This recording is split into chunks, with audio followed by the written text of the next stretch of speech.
podamos ir al libro de Colosenses, la carta a los Colosenses.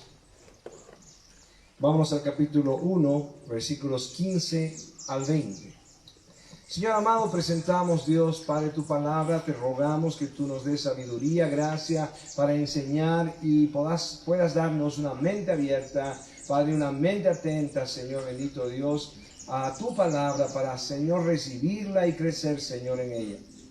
Que dé fruto abundante en nuestra vida, Dios. Que el congregarnos, el honrarte, Señor bendito Dios, sea parte de nuestra vida fundamental y recibamos el mensaje que tú has preparado para tu iglesia, Señor, para la comunidad cristiana de restauración en este tiempo y para cada persona, Señor, que está atenta, Dios, a tu voz en este día. En el nombre de Jesús, y todos decimos amén. La pregunta para nosotros debería ser ahora, ¿cuál es la visión de la comunidad cristiana de restauración? Es muy importante que podamos decir, tenemos una visión. El problema de la visión es que muchas personas, como suelo decir, después de comer chancho en la noche, empiezan a tener alucinaciones y el domingo llegan a la iglesia y dicen, el Señor me ha revelado que la visión nuestra es esta o aquella. Y que nosotros tenemos que ser misioneros o tenemos que plantar un seminario o alguna cosa por ahí. Y esa es la visión de la iglesia. Y como digo, algo simplemente místico, esotérico, sin ningún fundamento real en la escritura, sino algo subliminal. Algo realmente que no sirve. Pero la Escritura nos da una visión clara para toda la iglesia y no solamente para la comunidad cristiana de restauración, sino para toda la iglesia en el mundo. El Señor levantó una iglesia con precio de sangre y levantó judíos que conocían las Escrituras y luego de eso les enseñó y les preparó y aún los apóstoles siguieron dando fundamentos a la iglesia y somos fundamentados en la doctrina de los profetas y los apóstoles. Por lo tanto ya no hay más profetas y no hay más apóstoles porque ya fue fundada la iglesia con los fundamentos sólidos. Entonces, ¿qué debemos hacer? Conocer esos fundamentos y caminar detrás de una sola visión, que es la de Cristo. ¿Cómo podemos empezar el concepto de esta visión? Podemos empezar entendiendo que vivimos para Dios. Por lo tanto, nuestra vida debe ser para su gloria. Aquella persona que dice haberse convertido a Cristo y sus sueños personales, su realización personal, está antes o no tiene nada que ver con la gloria de Dios, entonces no le ha conocido. Porque no vivimos para nosotros, sino vivimos para aquel que murió por nosotros. ¿Cuántos dicen amén? Amén. La realidad es que no vivimos para nosotros. El Señor no es el ayudante de nuestros sueños, no es el cómplice de nuestras codicias, sino que nosotros vivimos ahora para Él, ya que hemos creído que Él pagó el precio de nuestras vidas y de nuestra salvación. Veamos por qué razón. Colosenses 1, 15 al 20. Dice la Escritura, Él es la imagen del Dios invisible, hablando de Cristo, el primogénito de toda creación, porque en Él fueron creadas todas las cosas, las que hay en los cielos y las que hay en la tierra, visibles e invisibles, sean tronos, sean dominios, sean principados, sean potestades, todo fue creado por medio de Él y para Él. Y Él es antes de todas las cosas y todas las cosas en Él subsisten. Y Él es la cabeza del cuerpo que es la iglesia. El que es el principio, el primogénito de entre los muertos, para que en todo tenga preeminencia.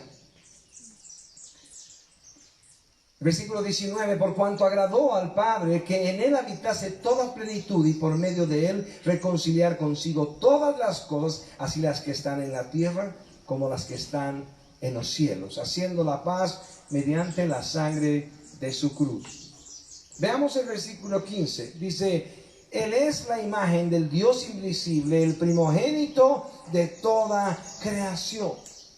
El concepto de primogénito aquí está relacionado al más importante y por eso vemos más adelante que está hablando de preeminencia, no de primero, porque si tendríamos que decir quién nació primero como hombre, tendría que ser Adán.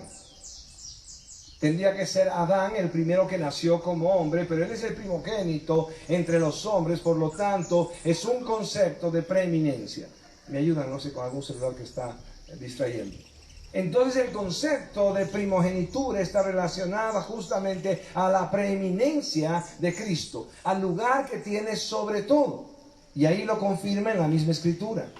Empezando, dice, Él es la imagen del Dios invisible, por lo tanto el que ha visto a Cristo, ha visto a Dios cuando Él estuvo presente en cuerpo y sangre.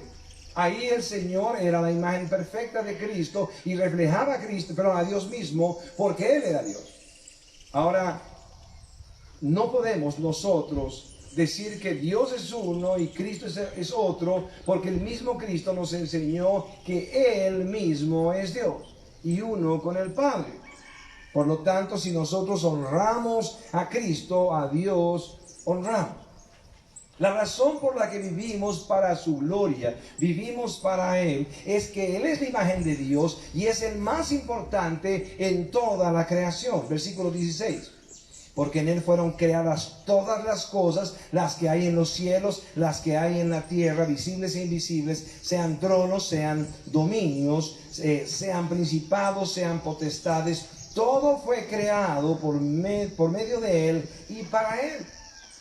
Por lo tanto, si otra vez nosotros nos consideramos creyentes, si nosotros estamos hablando de conocerle, de que Él nos salvó, de que tuvo misericordia de nosotros, de que el pago de la cruz es el pago por nuestros pecados y por lo tanto somos suyos, no podemos nosotros seguir viviendo para nosotros mismos, porque el Creador, Cristo mismo, Dios sobre todo, creó todas las cosas para que sean suyas. Veamos entonces una vez más. Versículo 16, porque en Él fueron creadas todas las cosas, las que hay en los cielos y las que hay en la tierra, visibles e invisibles, sean tronos, sean dominios, sean principados, sean potestades. Todo fue creado por medio de Él y para Él. Puedas meditar por un momento aquí tratando de ver la visión de la iglesia, que es la gloria de Dios, que es vivir para Él, glorificándole. Aquí encontramos una razón más, no solo porque Él es Dios mismo, sino porque Él creó todas las cosas para Él. El problema es que el humanismo nos está llevando año tras año a ser convencidos de que esta vida es nuestra y que decidimos sobre nuestra vida, sobre nuestro cuerpo y sobre cuantas cosas más. El domingo pasado les dije, el extremo ha llegado a que nosotros somos nuestro Señor, el Dios de nuestra vida, porque decidimos todo sin que Dios nos esté guiando a través de su palabra. Y decimos que Dios nos guía místicamente como un tema nuestro personal, donde la palabra del Señor no es el fundamento, sino nuestras emociones y sentimientos. Pero por otro lado decidimos sobre nuestro cuerpo, aún hasta abortar. Y esto ya es algo cotidiano en medio de una sociedad sin Dios, pero sí religiosa. Vivimos para Él. Vivimos para su gloria. Preguntémonos si realmente es la vida que hemos encontrado con Cristo. Porque puede ser que los predicadores y herejes estén diciendo que tú puedes venir a Cristo para conseguir lo que tú necesitas. Las cosas que el mundo está ofreciendo dentro de las iglesias paganas son justamente lo que el predicador está alentando. Acércate a Cristo para que tengas tus codicias. Acércate a Cristo para que tengas lo que el mundo te ofrece. Y otra vez el Evangelio nos muestra que aquel que nos creó para Él. Y si vivimos para nosotros, entonces estamos pecando contra Él. Nuestra vida no tiene sentido y está vacía, tanto como vivimos para nosotros. Pero en el momento que vivamos para lo cual hemos sido creados, entonces seremos saciados. Entonces estaremos completos. Entonces nuestra vida tendrá absolutamente sentido. Porque estamos viviendo para lo cual hemos sido creados. El versículo 17 dice, y Él es antes de todas las cosas y todas las cosas en Él subsisten. Nada de lo que vemos de pie, nada de lo que respira, está haciéndolo por vida propia. Solo es porque el Señor le sostiene, le subsiste. Él es aquel que está sustentando todas las cosas. Si has despertado hoy día, entonces puedes darle gloria a Jesucristo, que es el que sustenta todas las cosas.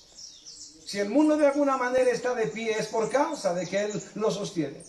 Si la luna está en su lugar o el sol, no es porque eso es un tema de la naturaleza sabia, sino de la creación de Dios, y Él permanece sustentando todas las cosas.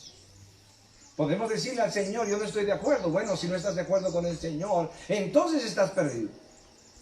Pero cuando recibes el pago por tus pecados, cuando recibes la salvación de Cristo, te rindes a Él diciéndole, Señor, a tu manera, conforme a tu palabra, como tú quieres. ¿Cuánto dicen amén?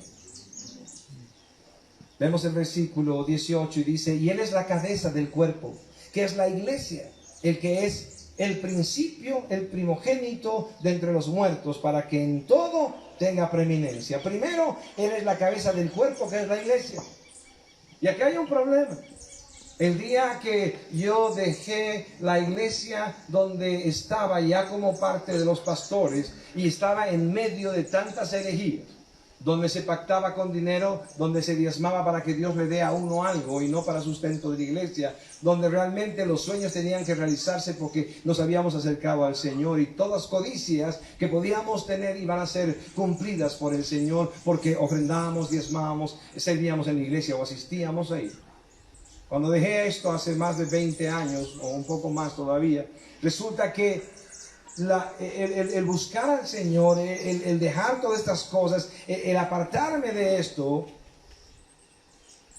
vino a mostrarme que se necesitaba levantar una iglesia más de las que existían ya, con sana doctrina, donde Cristo sea el Señor, donde no se negocie la fe, donde no se venda la indulgencia, donde no se compre los favores de Dios. Y no somos la única iglesia de buena doctrina, gracias al Señor, pero nos convertimos en una más, primero en La Paz y ahora aquí en Tarija. Pero, ¿por qué iglesia? Para mí lo más conveniente era quedarme como presidente de la misión AMIG y estar ahí con el barco misionero en la Amazonía boliviana, y cada vez viajar y formar a los pastores y a los misioneros, sustentar a los misioneros y al barco, y estar trabajando constantemente, viajando y enseñando y enseñando. Era mejor para mí porque no había ninguna responsabilidad sobre la iglesia, sino simplemente por lo que enseñaba, y podíamos enviar por medio del río Beni y poder llegar a las poblaciones de la Amazonía. Era más sencillo. ¿Y saben por qué? Porque no había iglesia en mi espalda, no había una iglesia como mi responsabilidad. Pero lo siento mucho por mí y por todos, porque la iglesia es lo que levantó Cristo. La iglesia es la que hace misiones. La iglesia es la que llega a la Amazonía. La iglesia es la que hace todo esto. La iglesia es la que sustenta a los misioneros que van a partes donde la iglesia no llega como iglesia entera, sino como alguien de la iglesia que va a alguna parte. Pero es la iglesia. Y todo funciona a través de la iglesia. Y si nosotros no somos iglesia, entonces no somos parte del cuerpo de Cristo. No existe alguien que diga que es cristiano, que es parte de la salvación de Dios, y no es parte de una iglesia.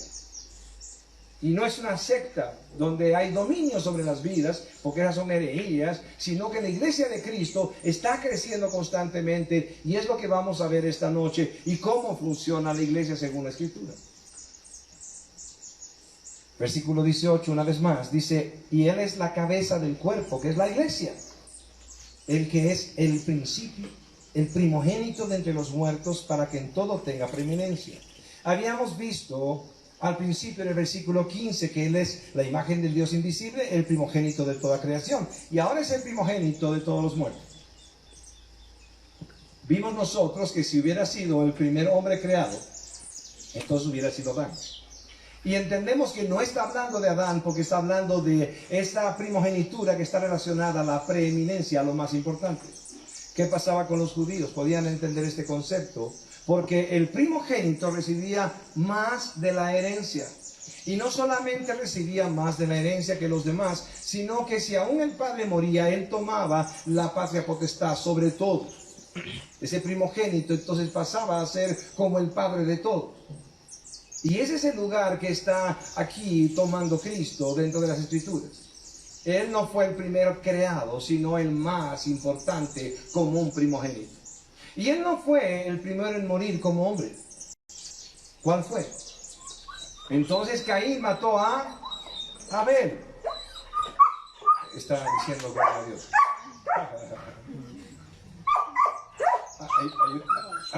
Ayúdame. Ayúdame. Se quiere convertir también. Amén. Entonces, aquí hemos visto primero el primogénito entre los nacidos.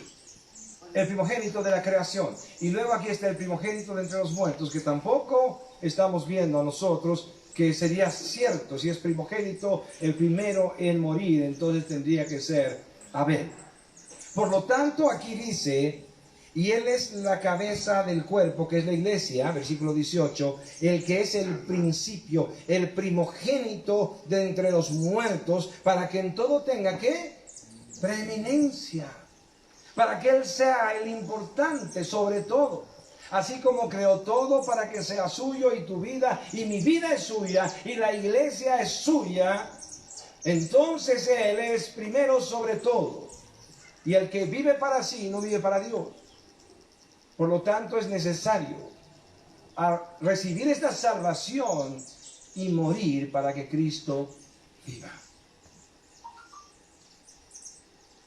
En La Paz estaban acostumbrados a decir de vez en cuando, en medio de la prédica, mal día para venir, cuando el mensaje era duro. Pero es duro para ti, es duro para mí, porque yo y tú tenemos que meditar delante de la palabra y decir, ¿realmente estamos dentro de la visión de Dios? ¿Somos parte de su iglesia? ¿Vivimos para Él realmente? ¿Vivimos para su gloria? Seguimos con un Dios que es tipo Papá Noel, donde nuestras codicias se las presentamos todo el tiempo para que nos dé lo que nosotros queremos. O es un Dios proveedor que vemos absolutamente de manera sobrenatural su provisión para nosotros, pero lo que más buscamos es su presencia. Mas buscad primeramente el reino de Dios y su justicia y lo demás será añadido. Porque si realmente creemos que Él es el todo para mi vida, para tu vida, si realmente el tesoro que realmente anhela sobre todo la perla de gran precio es Cristo, entonces hay conversión en tu vida. Pero si Él no es el todo de tu vida, entonces tú sigues siendo el Señor de tu vida. Si tú tomas decisiones sin conocimiento de las Escrituras, sigues siendo el Señor de tu vida. Y no vives para Él. Ya no vivan para ustedes, vivan para aquel que murió por ustedes. Versículo 19, para ir terminando, dice, por cuanto agradó al Padre que en Él habitase toda plenitud. En Colosenses 2, 8 al 10 también nos muestra que en Él habita toda la plenitud de la deidad y nosotros en Él estamos completos. Porque en Él habita el Padre, está el Hijo y el Espíritu. En Él está el todo de Dios y ese Dios mismo habita en tu ser. Por lo tanto, no puedes seguir creyendo que estás vacío si te has convertido a Jesucristo. No puedes seguir mendigando amor del resto si realmente el Señor ha venido a tu vida. Ni el amor de tus hijos, ni el amor de tus padres, ni de tus cónyuges. No estás mendigando nada de nadie, ni del mundo. Estás aún mendigando lo que te falta. Porque estás completo en Cristo Jesús y realmente Cristo habita en tu ser. Porque en Él estáis completos. Versículo 20. Y por medio de Él reconciliar consigo todas las cosas, así las que están en la tierra como las que están en los cielos, haciendo la paz mediante la sangre de su cruz. Esta es la primera parte de la visión y esta noche veremos la segunda parte. Para los que están conectados y van a estar conectados, vamos a transmitir igual la segunda parte. Pero quiero que antes de cerrar esta primera parte, tú puedas decidir delante del Señor. Ser aquel que ha tomado la salvación de Cristo, por lo tanto estás dentro de la visión de Cristo. Y la visión de Cristo empieza con la gloria de Dios. La gloria de Dios es la presencia manifestada de Dios mismo, pero cuando nosotros glorificamos a Dios, buscamos darle gloria, por lo tanto vivimos para Él y ya no para nosotros.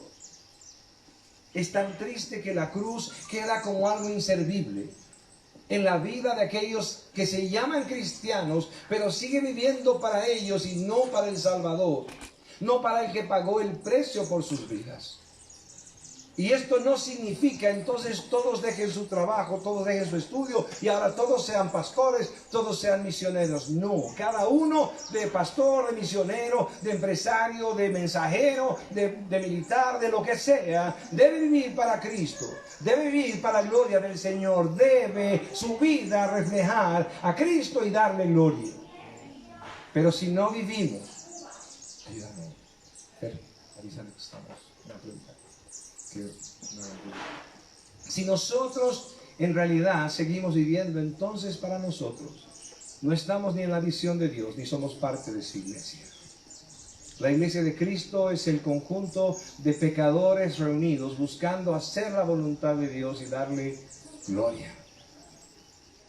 La visión de la iglesia empieza con vivir para su gloria.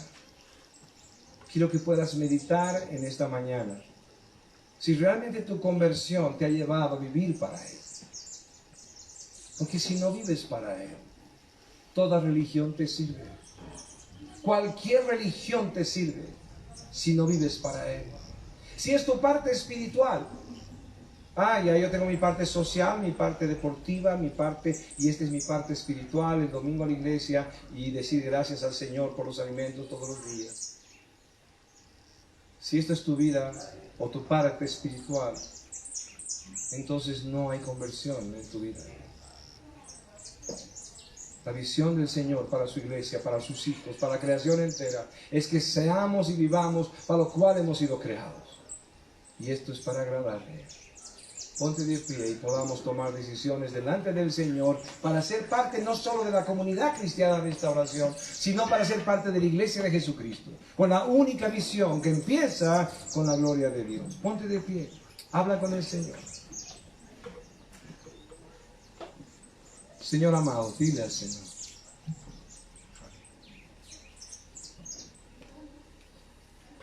Oh Dios amado, Señor. Estamos aquí, Padre bendito, para crecer en verdad, Señor bendito Dios. Para estar delante de ti, Señor, y darte la gloria, Dios. Padre, te rogamos, Señor bendito Dios. Te rogamos, Señor bendito, glorifícate tú en nuestras vidas a través de esa salvación tan grande y maravillosa. Tú que has venido a reconciliar contigo todas las cosas, Padre, reconcilia mi vida y llévame, Señor, a vivir para ti. Padre, que lo emocional que pasó al principio, Señor Dios, se desvanezca.